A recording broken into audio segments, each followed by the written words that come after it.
booth is all about showing our creativity through music, through art, through visual arts, through dance, many other form of art. I am here to cosplay, to show my creativity.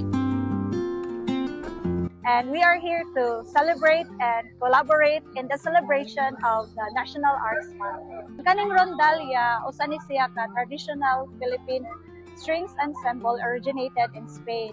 Unya nga ni sa Ormoc City, ang NOC ni siya Special Program in the Arts nag-offer ani nga musical ensemble composed of different string instruments. Music education is very important kanhi sa atong dakbayan, ilabi na sa pag-develop sa mga skills sa atong kabataan.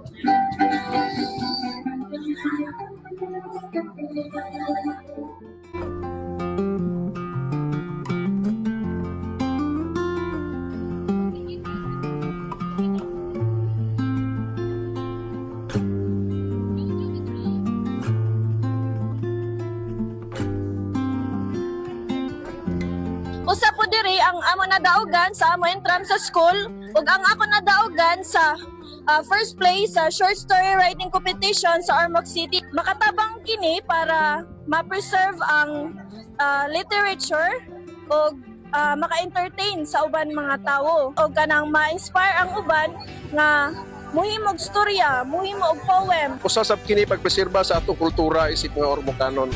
Ang pagsulat importante.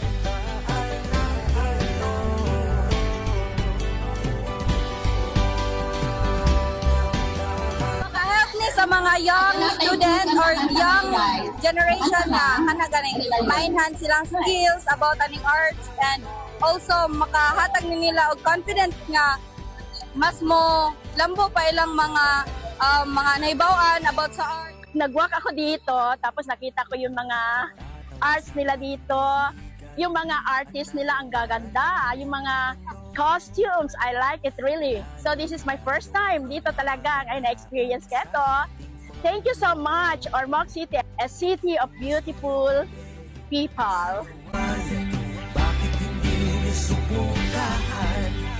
Lalo lang kayo hindi maintindihan.